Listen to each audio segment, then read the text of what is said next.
রাস্তা দাঁড়িয়ে থাকবেন না। আর অন্যায় দোকানদার আপনারা মালামাল আপনারা মালামাল অনেক টাকা 80 টাকা দান করলেন মন্দির নির্মাণের জন্য ওনার মনস্কামনা সুন্দর ও মঙ্গলময় অক্ষয় দানে সহায়ক দান করুন দান করুন দান করুন দানের ফল দেখা যায় না। আপনার এই দান মন্দির নির্মাণের জন্য আমার এক ছোট সাধু 10টি টাকা দান করলেন মন্দির নির্মাণের জন্য। ওনার মনস্কামনা পূর্ণ হোক, তীর্থযাত্রা শুভ ও সুন্দর ও মঙ্গলময় হোক।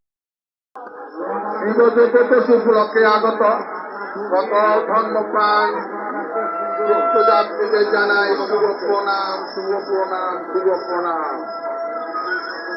তীর্থযাত্রীদের দীর্ঘদিনের লালিত স্বপ্ন